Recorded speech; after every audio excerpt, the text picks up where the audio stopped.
오늘 십계명의 마지막 그 계명이고요. 다음 주에부터는 또 성막에 대해서 또 출애굽기에 관련된 중요한 내용에 대해서 살펴보도록 하겠습니다.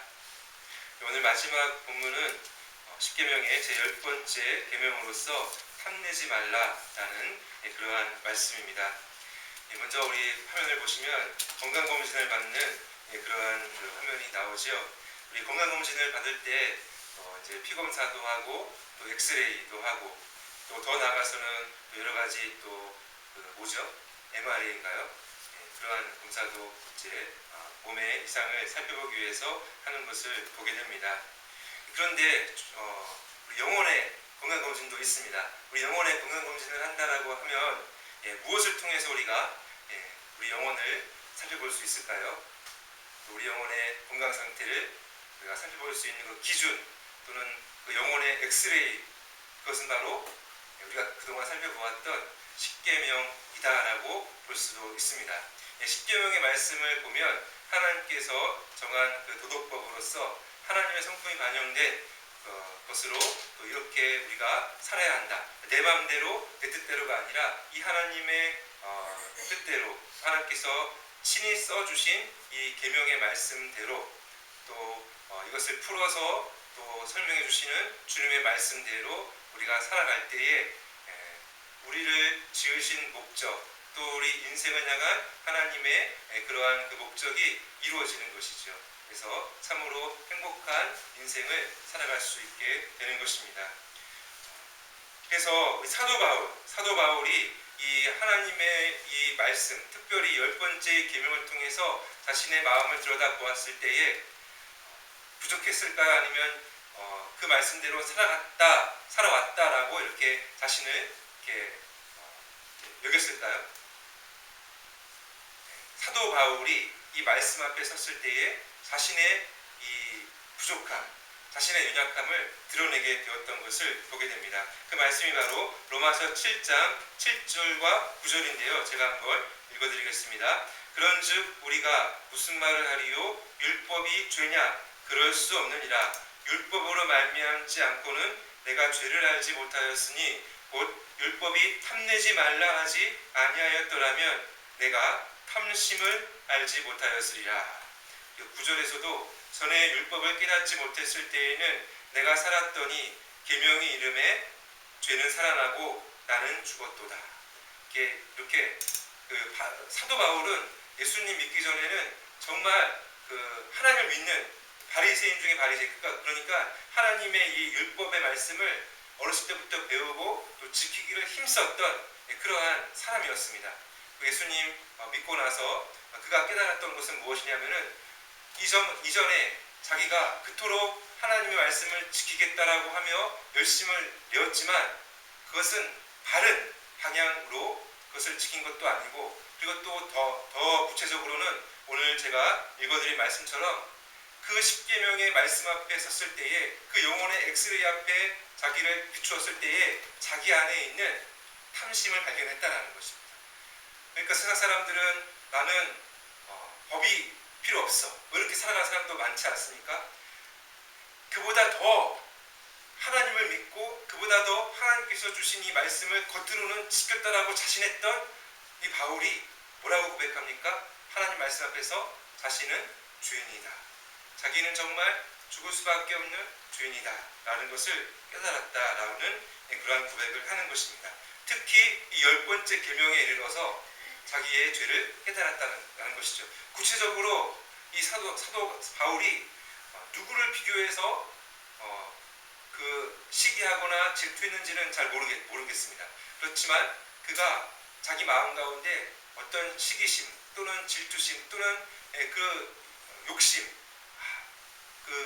어떤 그런 것이 떠올랐던 것을 보게 됩니다.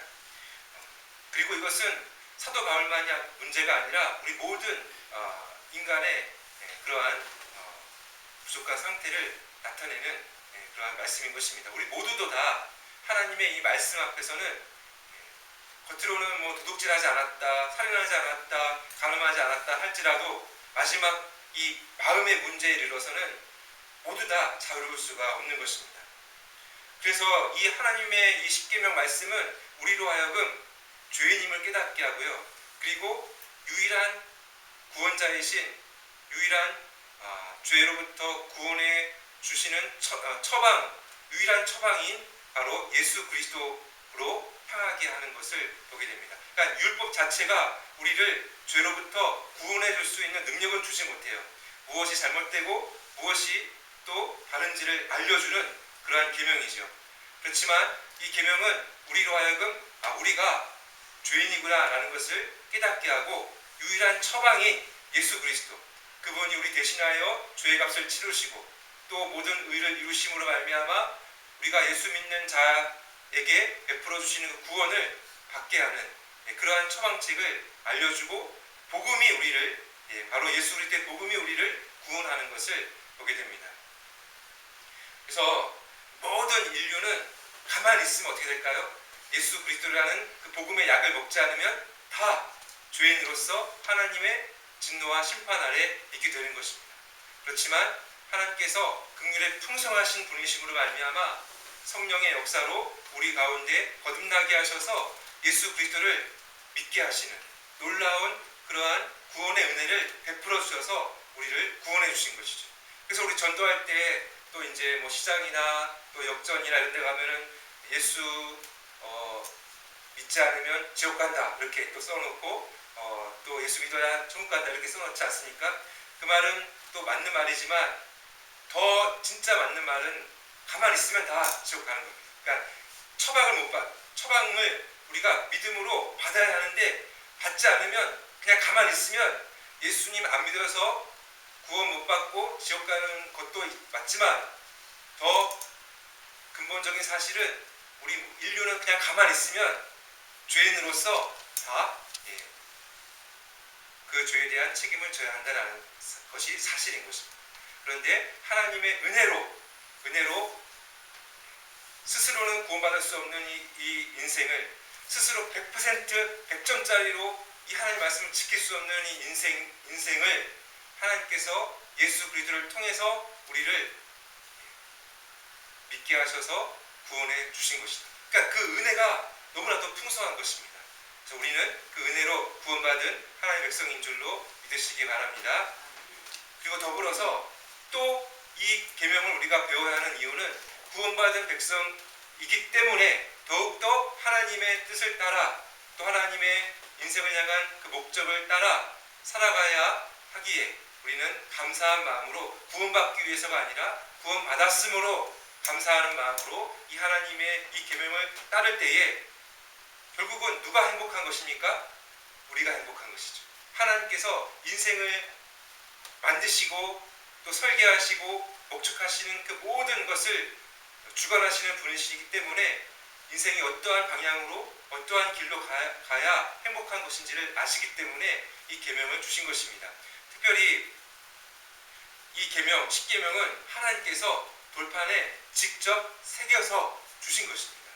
출애굽기 24장 12절을 보시면 여호와께서 모세에게 이르시되 너는 산에 올라 내게로 와서 거기 있으라. 내가 그들을 가르치도록 내가 율법과 계명을 뭐하다? 친히 기록한 돌판을 내게 주리라. 친히 기록하셨습니다. 그렇기 때문에 우리 믿음의 선조들은 왜 십계명을 우리가 배우고 이게 지금 3,600년, 3,500년 전 말씀이거든요. 모세가 기록한 말씀. 모세가 이제 하나님께서 돌판에 이 십계명을 주셔서 또 이 십계명을 또 이렇게 우리에게 전해준 모세를 통해서 기록하게 하셔서 전해준 이 말씀이 3,000년, 1,500년 전에 주신 말씀이거든요. 오래된 말씀이죠. 그런데 놀랍게도요, 이 도덕법은요, 이스라엘만이 아니라 전 세계적으로도 그 근본으로 들어가고 보면요, 모든 그 양심을 통해서 만들어진 자연법, 또 실정법, 제도적으로 만들어진 실정법의 근간을 이룬다는 것은 너무나도 기본적으로 우리는 압니다. 그죠? 여기에 다 들어가 있습니다. 온 율법이 또 하나님의 이 만드신 이 세계의 어떤 근본적인 이 법의 근간이 다 여기에 담겨져 있습니다. 수천 년이 지나도 이것은 변하지 않고요. 그리고 우리 선조들은 왜 이 말씀을 지켜야 합니까? 왜 배워야 합니까? 다른 말 하지 않습니다. 하나님이 직접 써주셨기 때문이다. 천지를 창조하신 하나님이 직접 써주신 말씀이다. 다른 말씀은 하나님께서 감동하셔서 오류 없도록 인간 저자, 40여 명의 인간 저자를 통해서 기록하게 하신 말씀입니다. 그런데 십계명은요, 친히 하나님께서 기록해 주셔서 주신 말씀입니다. 그렇기 때문에 우리는 이 말씀을 배우고 우리 인생의 길잡이요 또 목적으로 삼아야 한다라는 것을 보게 되고, 그 울타리 안에 있을 때 우리는 행복하다라는 것을 볼 수가 있습니다. 그래서 우리가 은혜로 주신 그 구원의 능력과 복음의 능력을 힘입어서 그 힘을 공급받으면서 우리 이 말씀의 길로 갈 때에 우리는 영원히 건강하고요, 또 건강한 몸으로, 건강한 영혼으로 또한 우리가 잘 살게 되는 것입니다. 진정으로 잘 살게 되는 것이죠. 그렇다면 오늘 마지막 십계명 본문을 두 가지로 살펴보기를 원합니다. 첫 번째로 요지를 한번 읽어보겠습니다. 시작. 하나님이 금지하신 것을 향한 잘못된 욕망을 금지합니다. 본문을 다시 읽어보시면 내 이웃의 집을 탐내지 말라. 내 이웃의 아내나 그의 남종이나 그의 여종이나 그의 소나 그의 낙이나 물은 내 이웃의 소유를 탐내지 말라. 탐내지 말라가 두 번이나 나오죠. 이웃의 집을, 그러니까 내 집이 아니죠. 내 소유가 아니고 하나님께서 다른 사람에게 허락하신, 나에게는 금지하신 그것을, 집을 탐내지 말라. 그러면서 또 구체적으로 그 아내죠. 아내라고 하는 것은 남자 입장에서는 아내고 여자 입장에서는 남편. 그러니까 성적인 그런 욕망, 또 남종과 여종, 이것은 그 이웃의 지위를 말하거든요. 그죠? 종이 있다는 것은 그만큼의 어떤 지위를 나타내는 것입니다. 오늘날로 말하면 어떤 세상의 어떤 그 지위, 어떤 직업 또는 뭐 권력, 이런 것에 대한 욕망, 나에게 되지 않은 그것에 대한 욕망, 또 마지막으로는 뭐죠? 또 모든 소유, 그죠? 모든 그 갖고 있는 가축들, 또 모든 소유, 그것에 대한, 그러니까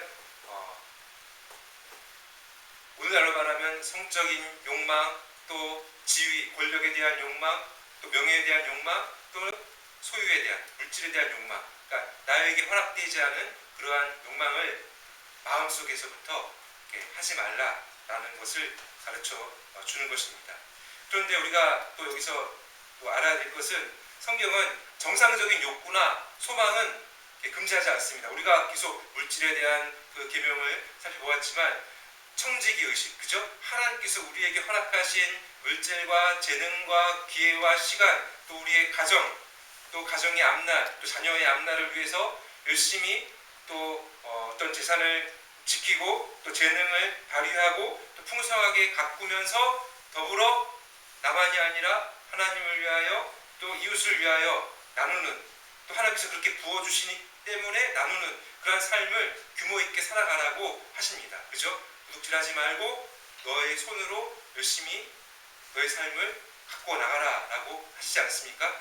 그러니까 그런 욕구는 선한 것이죠. 잘못된 것이 아닙니다. 그죠? 우리의 기본적인 것, 성적인 욕구도 기본적으로 잘못된 것 아니지 않습니까? 부부간에, 그죠? 그 안에서는 충분히, 그죠? 누리는 것이고요. 또 물질적인 욕구도, 그죠? 우리의 필요를 또 이렇게 위해서 일하는 것, 잘못된 것 아니죠. 그리고 명예를 지키는 것, 또 내 지위를 또 이렇게 할 수만 있으면 또 이렇게 지키면서 또 그 규모 있게 살아가는 것, 나쁜 것은 아닙니다. 그런데 오늘 십계명 마지막 그 계명에서 금지하는 것은 나에게 주어지지 않은 다른 이웃의 것, 또 하나님께서 나에게 허락하시지 않은 다른 것에 대한 그러한 욕망들을 마음에서부터 금지하는 것이죠. 그러니까 이 10번째 계명을 잘 가르쳐주는 우리나라 속담이 있습니다. 한번 보시기 바랍니다. 사촌이 뭐하면? 땅을 사면 배가. 그러니까 보통 어떤 영화의 대사인데요, 처음에는 두 친구가 정말 잘 경쟁하고 선의의 경쟁을 하고 서로 이렇게 잘 지냈어요. 그런데 어느 순간 둘은 원수지간이 되어서 서로 없애려고 합니다. 막 싸웁니다. 좀 착한 편에 속한 이 친구가 약한 편에 속한 친구에게 왜 나를 그렇게 괴롭히고 왜 나를 이렇게 내 앞길을 막고 그렇게 나를 없애려고 하느냐라고 했을 때 이 친구가 말을 해요. 배고파서 싸우는 게 아니라 배 아파서 싸운다. 예. 그만큼 시기하고 질투가 넘치기 때문에 그렇게 하는 겁니다. 그러니까 이 타락한 이 인간 본성에는 기울어진 이 마음에는요 다른 사람이 잘 되는 거를 보지 못하는 거죠. 그리고 또 나에게 주어지지 않은 것을 더 욕망하는 마음이 있는 것입니다. 그래서 케빈 디영이라는 목사님의 그 십계명 강해에는 이 탐심을 이렇게 설명합니다. 나는 저 사람들의 집을 원해. 나는 그의 직업을 원해. 그들이 가진 것을 가질 수 있다면 행복할 거야. 그리고 이제 이 탐심이 있는지 없는지를 점검하는 그러한 그 문장을 말합니다. 줄 밑줄 쫙 거져 있는 뭐뭐뭐만 있으면 내가 만족하고 더 행복할 텐데 라는 생각이 들면 그게 이제 탐심의 시작이다라는 것이죠.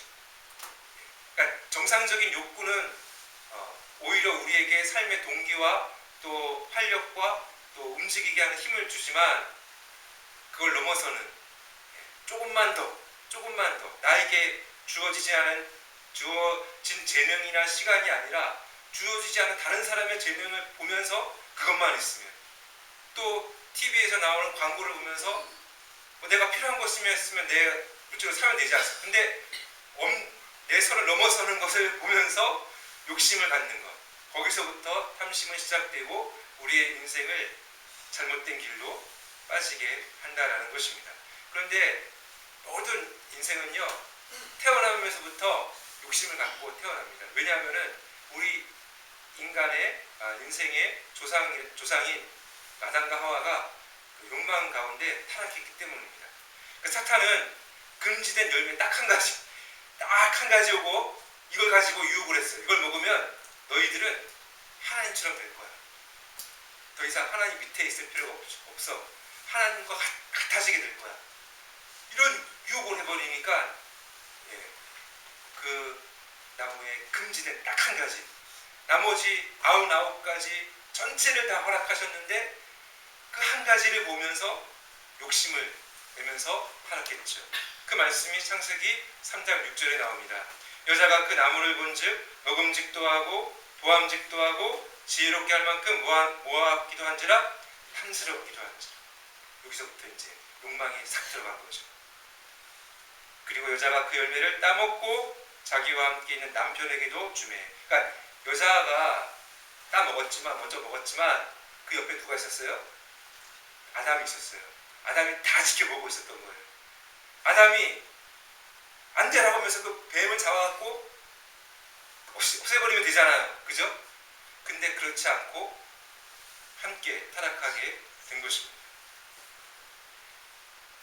금지된 딱 한 가지를 욕망하면서, 그죠? 욕망하면서 교만과 다 들어오면서 결국은 범죄하게 되고 이 범죄의 결과로 인류 가운데는 죄에 대한 책임으로서 사망이 들어오고 또 사탄의 권세가 왕노릇하게 되는 지경에 이르게 된 것이죠.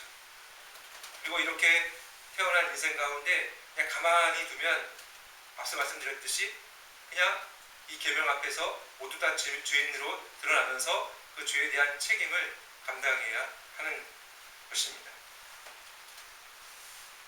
그리고 또한 인류 가운데 또 성경의 역사 가운데 수 없는 탐심으로 망하는 그러한 예가 나오고 있습니다. 그 중에 한 예로서 아간을 들 수가 있는데요. 여호수아서에 보시면 이제 이스라엘 백성들이 여리고성을 점령합니다. 요단을 건너서 여리고성을 점령하는데요. 그 이스라엘 백성들이라고 한다면은 정말 하나님의 백성들로서, 그죠? 광야의 그 고난을 통과하고 이제 준비된 하나님의 백성들로서 가나안 땅에 정착을 하여 하나님의 그 뜻을 이뤄가는 그러한 나라를 세우는 그러한 백성들이었습니다. 그런데 특별히 유다 지파라고 한다면, 그 이스라엘 백성들이 유다 지파라고 한다면 훌륭한 지파거든요. 믿음의 지파거든요. 근데 그 유다 지파의 아간이라는 사람이요, 여리고성을 점령할 때에 하나님 분명히 은금 패물은 하나님께로 돌리고 사람이 가지면 안 돼요. 이거는 돌리고 나머지는 싹 다 이제 멸하여지는 그런 진멸 전쟁을 펼치신 거예요. 왜냐하면 그 죄에 오염되어 있기 때문에 죄를 그 탐하게 되는 순간 이스라엘 가운데 그 죄의 바이러스가 확 들어와 갖고 그 이스라엘도 하나님의 진노의 대상이 되기 때문에 다 멸하라고 하셨거든요. 근데 그 아간이라는 사람이요, 여호수아서 7장 21절에 보시면 이렇게 기록하고 있습니다. 내가 노력한 물건 중에 시나일산의 아름다운 외투 한 벌과, 얼마나 아름다웠으면, 그렇게 이제 이 한 벌과 은 200세겔과 그 무게가 50세겔 되는 금덩이 하나를 보고 모하여 탐내어 가셨나요? 보소서 이제 그 물건들을 내 장막 가운데 땅 속에 감추었는데 은은 그 밑에 있나이다. 제가 이제 이 세겔이라는 그 무게를 그 오늘날로 말하면 11g에서 13g. 그러니까 이제 여기 한 가지 예를 들어서 50세겔 되는 금덩이 하나는 금바 있지 않습니까? 왜 금 요즘에 나오는 금 네모난 거 금바. 그거 이제 그 500g? 보통 1000g 나오고 500g 나오지 않습니까?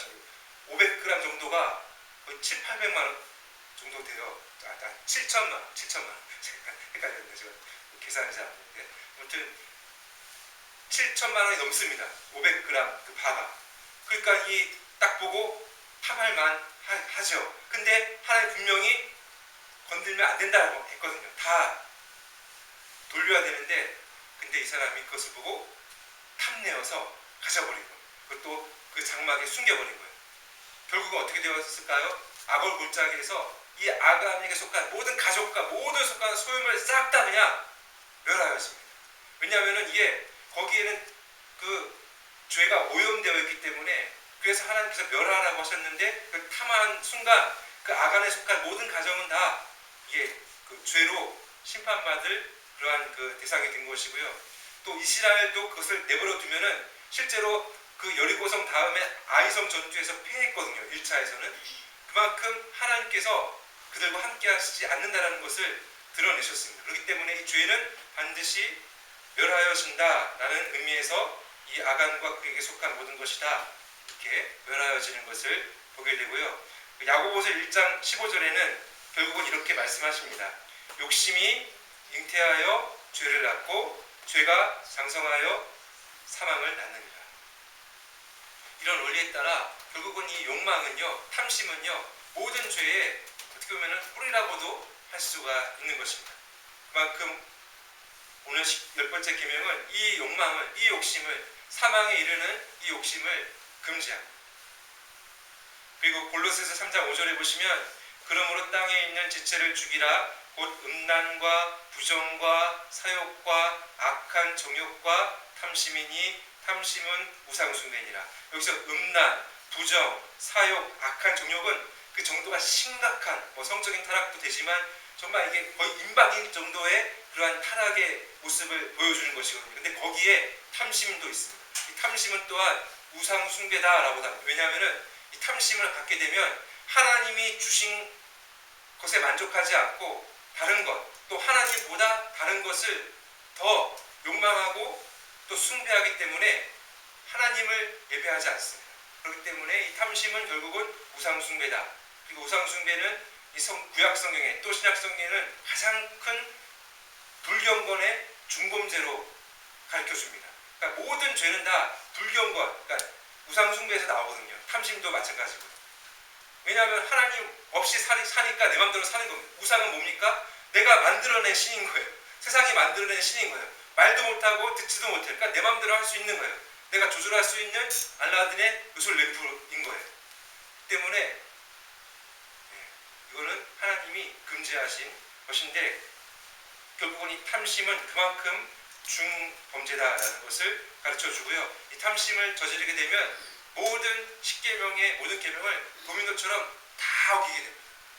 다 어기게 돼요. 그 한 예가 다윗을 예로 들 수 있는데, 다윗은 그가 이제 범하여서는 안 되는 자기 부하의 충신의 아내를 범했죠. 자기에게도 아내가 있었어요. 아내들이 있었어요. 사랑하는 아내들이 있었는데도 충신의 아내를 그 욕망하여 그걸 절제하지 못하고 성적인 죄, 또 도둑질한 죄, 또 심지어는 살인죄까지. 그러니까 한 번 욕망하니까 이게 도미노처럼 싹 그냥 무너지고 결국은 그가 나중에 회개하면서 깨달았던 것은 이 죄는 누구에게 지은 죄라고 고백합니까? 하나님께 지은 죄다. 왜냐하면 이 탐심은 결국은 하나님이 자기를 세우시고 자기를 인도하신 그 하나님을 업신여긴 그 죄로 인정합니다. 그러니까 결국 1, 2, 3개면 싹 다 범한 거예요. 그렇기 때문에 이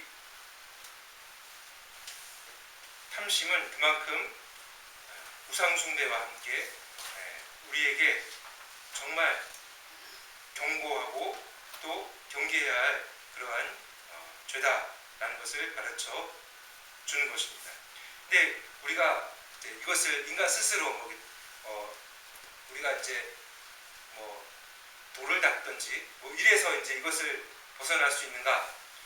그럴 수는 없다라는 것이 이제 성경의 우리 기독교의 가르침이죠. 그럼 두 번째로 어떻게 하면 이것을 이제 반대로 우리가 이 탐심을 이기고 나갈 수 있을까?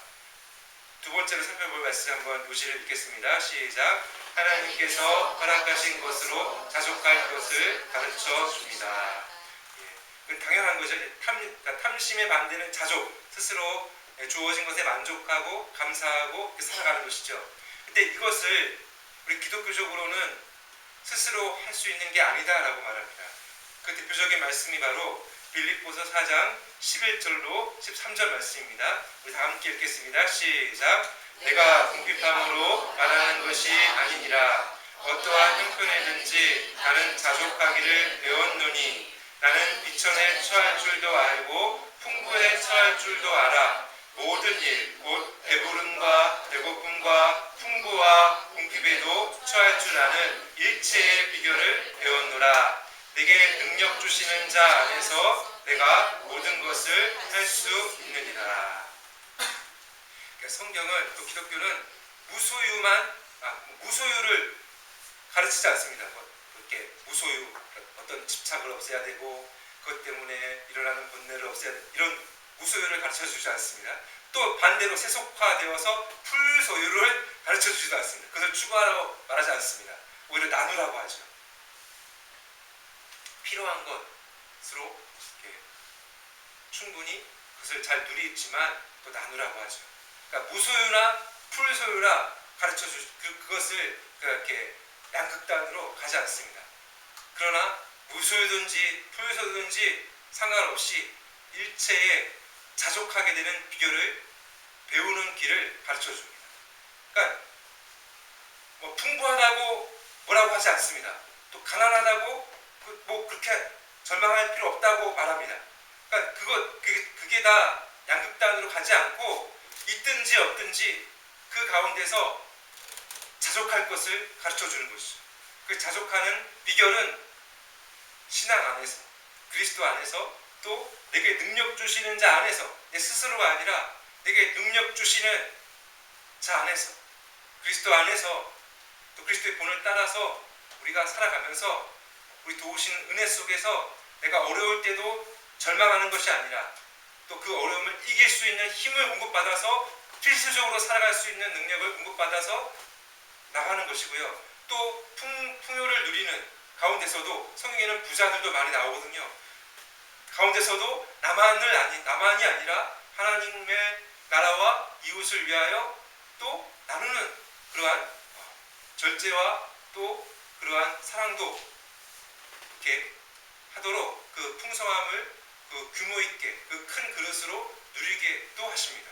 그러니까 어찌 되었든지 간에 일체의 비결을 배우는 그 자족은 그것은 우리 신앙 안에서 그리스도 안에서 또 능력 주시는 그 은혜 안에서 할 수 있다라는 것입니다. 그리고 특별히 하나님의 섭리는요, 우리 인생길 가운데 이 풍요와 또 이 어떤 형통과 또 어떻게 보면 이제 어려움과 이것을요, 한번 시작부터 끝까지 쭉 주실까요? 주시지 않을까요? 하나님의 특별한 우리의 신앙의 또 훈련과 인생의 연단은요, 항상 뭔가 부족한 것, 뭔가 가시를 주십니다. 가시. 그러니까 다른 사람이 볼 때, 나를 볼 때, 내가 그 사람을 볼 때는 정말 그 사람이 갖고 있는 것 정말 부러워요. 뭐가 뭐 학식이나 뭐 어떤 배경이나 부러워요. 근데 그 사람이 나를 볼 때도 부러워 서로. 왜냐하면 자기에게 없는 게 나에게 있을 수가 있고 그런 게 다 있습니다. 하나님은 우리 인생을 잘 아십니다. 우리 인생에게 뭔가를 우리 인생의 욕구와 또 소원대로 다 주시면 이 인생이 잘못된 걸 아셔갖고 딱 필수적인 걸 주십니다. 딱 하나님께서 주시는 거예요. 그래서 전도서 7장 14절에 보시면 이렇게 말씀하십니다. 형통한 날에는 기뻐하고 공고한 날에는 되돌아보아라. 이 두 가지를 하나님이 병행하게 하사 사람이 그 장래일을 능히 헤아려 알지 못하게 하셨느니라. 그러니까 이 말씀 무슨 말씀이냐면은 사람이 스스로 자신 있게 살지 못하게 하신다는 거예요. 자기가 가지고 있는 자원 갖고 나 이것만 쓰면 다 됐어, 이제 끝났어, 이제 이러면서 나 이제 하나님 없어도 돼, 이럴 정도로 살아가지 못하게 인생을 연단하신다는 것이죠. 근데 그게 인생에게는 오히려 복된 것입니다. 그렇습니다, 여러분. 우리가 볼 때 그리스도 안에서 한 형제와 자매들 볼 때도요, 우리보다 잘 사는 분도 있죠, 또 못 사는 분도 있죠. 그런데 그분들 나름대로 다 뭔가 한 가지씩은 다 뭔가 있어요. 뭔가 구멍이 있어요. 다 뭔가 뭐 아프든지 또는 뭐 자녀의 문제든지 또는 뭔가의 관계의 문제든지 다 하나씩 있어요.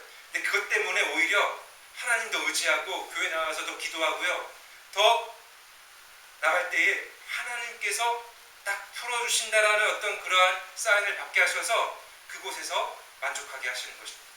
그러니까 하나님 놀라운 그 선하신 하나님의 손길로 그렇게 다 우리의 인생길을 인도해 가신다라는 것이죠. 그러니까 우리에게 필요한 것으로 채워주시고 그 필요한 것으로 우리를 인도하시는 하나님을 신뢰하면서 우리는 이 자족을 배우게 됩니다. 그리고 놀랍게도 우리 이제 오늘날을 세상을 움직이고 있는 것 중에 하나가 돈이죠. 아무리 뭘 해도 돈만 있으면 다 되는 세상 아니겠습니까? 그런데 그 돈 가운데 미국 달러의 뒷면에 보시면 이런 문구가 새겨져 있습니다. In God we trust. 그러니까 이 말은 우리는 하나님을 신뢰한다는 거예요. 그러니까 1달러에도 저게 써 있고 여기 위에 써 있고 저기 100달러에도 저게 써 있고, 그렇죠? 우리는 하나님을 신뢰한다. 세상을 움직이는 그 달러, 그 돈 뒷면에 우리는 하나님을 신뢰한다라고 적혀 있습니다. 놀랍죠? 근데 이것은 1861년에 그 당시 재무장관이 조폐 국장에게 공문을 보내면서 이 문구를 써달라고 했는데 그분이 되게 신실한 그리스도인이었던 것 같아요. 이렇게 공문을 보내는데요. 하나님의 힘 없이는 어떠한 나라도 강할 수 없고 그분의 방어 없이는 안전할 수 없습니다. 하나님에 대한 우리 국민의 신뢰는 국가 집회에 선언되어야 합니다. 정말 이 당시에는 정말 이 신앙이 있어갖고 그러니까 돈이 문제가 아니지 않습니까? 돈이 잘못하는 게 아니지 않습니까? 그 돈을 탐하는 인간이 잘못되고 그것을 사용하는 게 잘못된 것이죠. 그러니까 하나님 그 다음에 돈이 있으면, 그러니까 하나님 그 다음에 사람 그 다음에 돈이 있으면 이게 우선순위가 딱 잡히면 그 인생의 그릇은 정말 훌륭한 그 그릇으로 쓰임받을 수가 있습니다. 그렇죠? 돈 자체가 문제가 아닌데, 그래서 이 당시에도 그 돈 가운데 하나님을 신뢰해야 된다는 것을 먼저 새겨 넣어서 그렇게 살아가도록. 그래서 미국이 그때부터 이제 막 엄청난 부강한 나라가 되지 않습니까?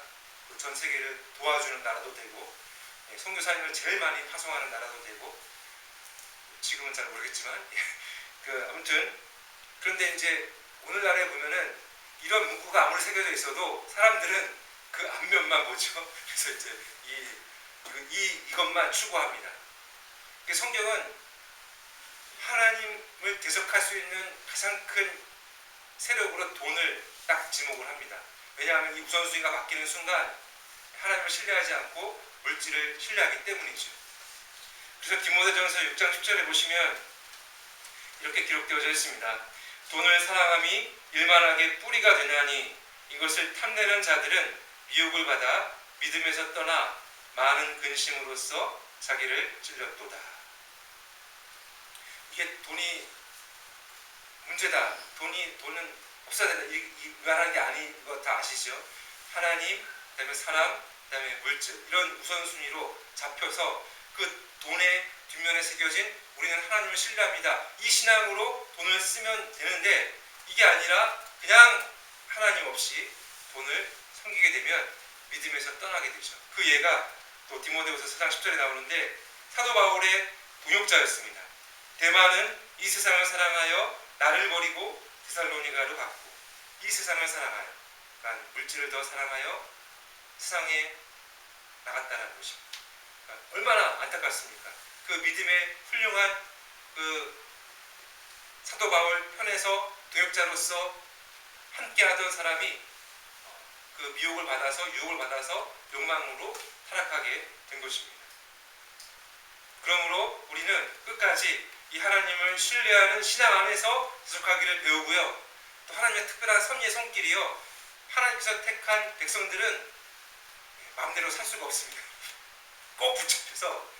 꼭 붙잡혀서 그 선하신 하나님의 손길에서 모든 것이 합력하여 선을 이루는 그 삶으로 살아갈 수밖에 없습니다. 그리고 또한 자족하기를 그 가운데서 배우게 되죠. 더불어서 우리는 기도해야 합니다. 어떻게 기도할까요? 모든 염려와 불안 가운데서도 정말 필수적이고 필요한 것을 공급하시는 하나님을 힘입고 또 재능 주셔서 내가 돕는 손길을 통해서 내가 어려운 환경도 이겨내게 할 수 있도록 도우신다는 것을 믿고 기도해야 한다는 것이죠. 성경에 보시면 대표적인 그 자족의 기도를 우리가 잠언서에서 볼 수가 있는데요. 함께 다 같이 읽도록 하겠습니다. 잠언서 30장 7절로 9절입니다. 시작. 내가 두 가지 일을 주께 구하였사오니 내가 죽기 전에 내게 거절하지 마시옵소서.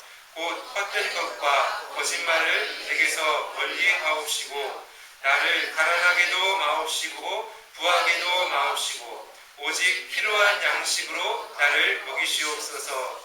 혹 내가 배불러서 하나님을 모른다 여호와가 누구냐 할까 하오며 혹 내가 가난하여 도둑질하고 내 하나님의 이름을 욕되게 할까 두려워함이니이다. 이러한 정신으로 우리가 기도할 때에 하나님은요 꼭 필요한 것으로 또 필수적인 것으로 우리에게 영육간에 다 채워주시고 강건케 하여 주실 줄로 믿습니다. 그리고 우리가 그렇게 할 수 있는 것은 요한복음 14장 15절에 보시면 너희가 나를 사랑하면 나의 계명을 지키리라.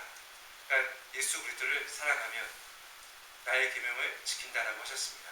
그러니까 사랑하는 사람을 위해서 그 사랑하는 사람이 뭐라는 것을 한다는 것이죠. 그죠?